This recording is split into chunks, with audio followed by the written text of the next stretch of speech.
சிராப்பள்ளி மலைமேவும் தட்சிணாமூர்த்தி அருள் நல்கப் பெற்று பராபரமும் எந்நாடும் பைங்கிழியும் பல பாவும் பாடிப் பாடி தராதல மானிடர்க்கு எல்லாம் தன்னமிர்தாய் தந்தருளும் தாயுமான நிராமயனார் அருள் பெரிய கவிதையினால் பொருள் அதனை நினைந்து வாழ்வான்.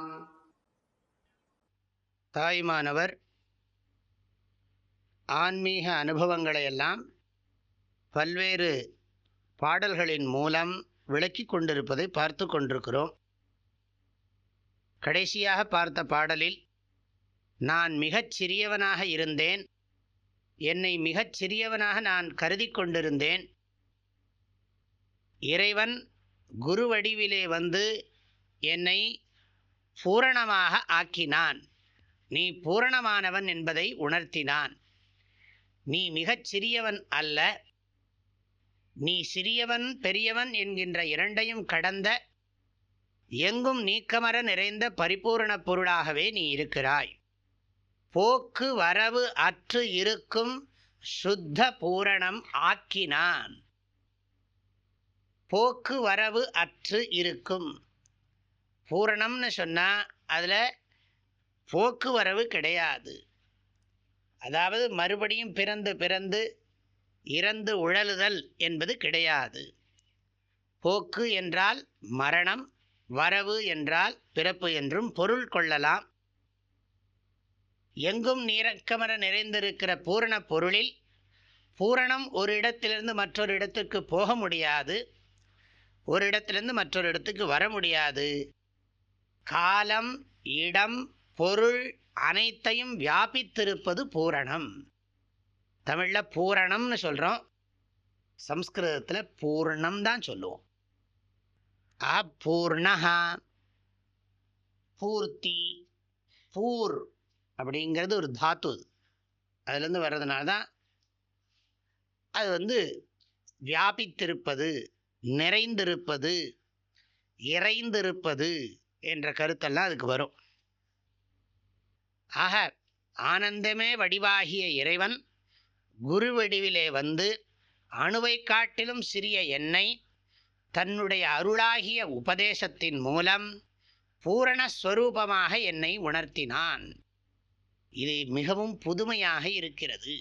என்னை நான் குறுகியவனாக கருதி கொண்டிருந்தேன், அவனோ நீ குறுகியவன் அல்ல, சர்வ வியாபியான பரிபூர்ணம் பிரம்ம என்று உணர்த்தினான். இது மிகவும் புதுமை அல்லவா என்று ஆச்சரியப்படுவது போல, ஆச்சரியந்தான் அது, ஆச்சரியப்படுவது போல நமக்கு தோன்றுகிறது. அப்படி அந்த வார்த்தை புதுமை காண் மின்னே, ஒரு பெண்ணே, இது மிகவும் புதுமையான விஷயம் இல்லையா? பெண்கிறது யாரை பார்த்து சொல்லப்படுகிறது? மற்ற சாதகர்களை பார்த்து இவ்வாறு சொல்லுகிறார். குருநாதர் நம்மை பூரணமாக்குவார். பூரண ஆக்கிறதுனா என்ன அர்த்தம்? நீ உண்மையில் பூர்ணந்தான், அல்பனாக உன்னை கருதி கொண்டிருக்கிறாய். அந்த அல்பனாக கருதி கொண்டிருக்கும் எண்ணத்தை நீக்கிவிடு. அல்பத்வ நிவர்த்திஹி பூர்ணத்வ பிராப்திஹி. பிராப்திஹி இவ பிராப்தி. அல்பத்தன்மையை நீக்கிவிடுதல், பூர்ணத்தன்மையை உணர்தல். நான் பூர்ணமாக இருக்கிறேன் என்பதை உணர வேண்டும். அதை உணர்த்துகின்றவர் குருநாதர். அவர் தன்னை பூர்ணமாக உணர்ந்தவர். எனவே சீடனையும் பூர்ணமான ஸ்வரூபம் என்று உணர வைக்கக்கூடிய ஆற்றல் படைத்தவர். இது மற்றவர்களுடைய நோக்கிலே பார்க்கும் பொழுது, அல்லது ஒரு சாதகனுடைய நோக்கில் பார்க்கும் பொழுது இது மிகுந்த ஆச்சரியம். இந்த பாடலுடைய கருத்துக்களை அடுத்த பகுதியில் பார்க்கலாம். ஹரி ஓம். தந்தை தாயும் நீ, என் உயிர் துணையும் நீ, சஞ்சலமது தீர்க்க வந்த தேசிக வடிவு நீ, உனையலால் மற்றொரு துணை காணேன், அந்தம் ஆதியும் அளப்பரும் ஜோதியே, ஆதியே அடியார்த்தம் சிந்தை மேவிய தாயுமானவனும் சிரகிரி பெருமானே. ஓம்.